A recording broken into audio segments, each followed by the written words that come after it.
Everyone thought I was strong. No one noticed I was already empty. What they never asked was what that strength was made of, or how much it cost me to keep it intact. I didn't decide to be strong one day. I became strong slowly, almost unconsciously, because life rewarded me for it. The calmer I stayed, the more people trusted me. The more I endured, the more reliable I seemed. Every time I held myself together, the world nodded in approval.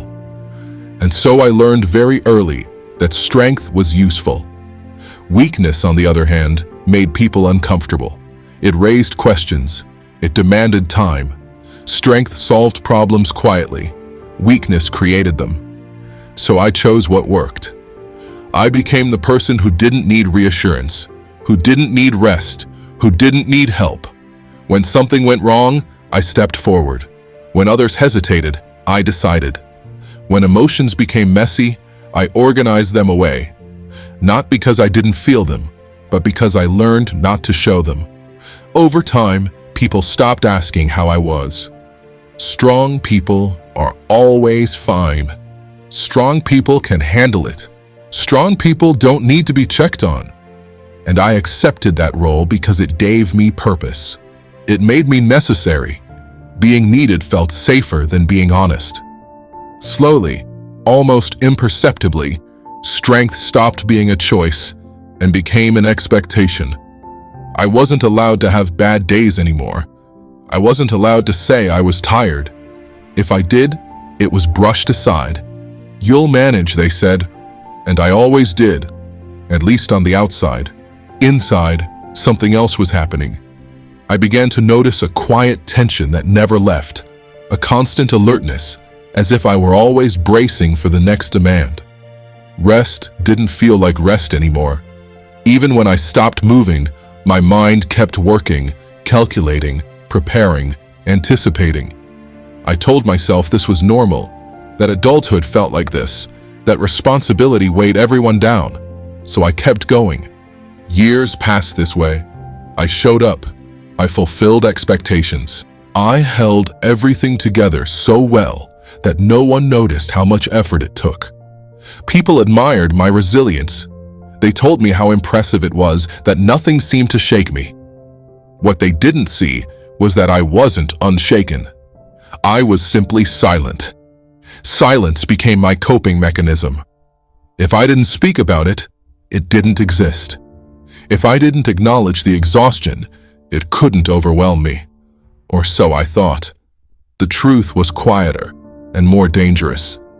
I wasn't breaking. I was eroding. Slowly, gently, without noise. I began waking up already tired. Not physically, but somewhere deeper. A fatigue that sleep didn't touch. A heaviness that followed me through the day.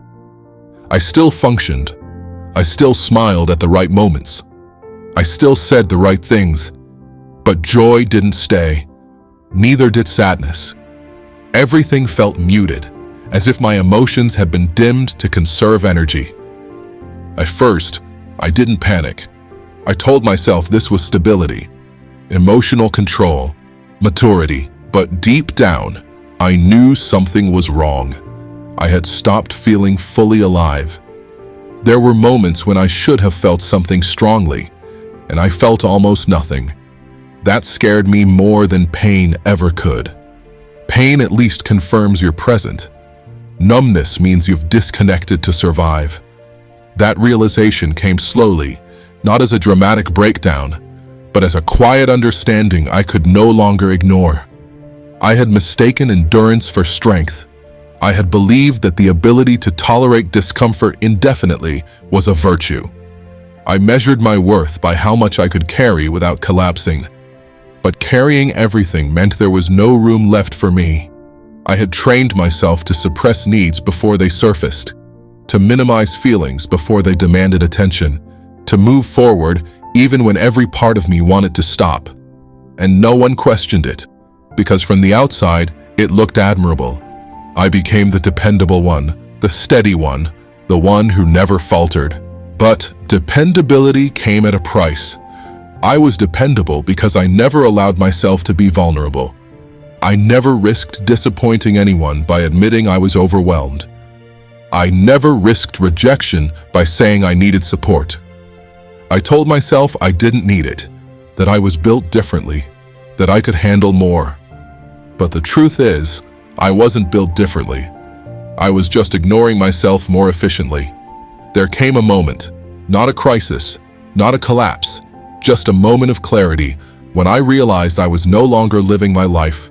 I was managing it, maintaining it, preserving an image that no longer served me. I was surviving days instead of experiencing them. That realization was devastating in its simplicity. I didn't feel dramatic despair. I felt grief. Grief for the parts of myself I had set aside in the name of strength, for the needs I had dismissed, for the rest I never allowed myself to take. I understood then that strength without softness becomes rigidity, and rigidity eventually cracks. I had avoided breaking by becoming numb, and numbness is not strength. It's self-abandonment disguised as discipline. If you are listening to this, and people often describe you as strong, I want you to hear this without defensiveness. Strength is not proven by suffering quietly. It is not proven by enduring endlessly. It is not proven by never asking for help.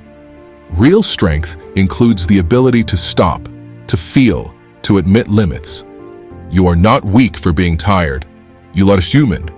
You are not failing because you need rest. You are responding honestly to a life that asks too much. Don't wait until exhaustion defines you. Don't wait until numbness feels normal. Don't wait until silence becomes the only place you feel safe. I looked strong for a very long time, but inside I was tired in ways no one noticed. And if you recognize yourself in these words, before that tiredness hardens into identity, then maybe you still have time to choose something else.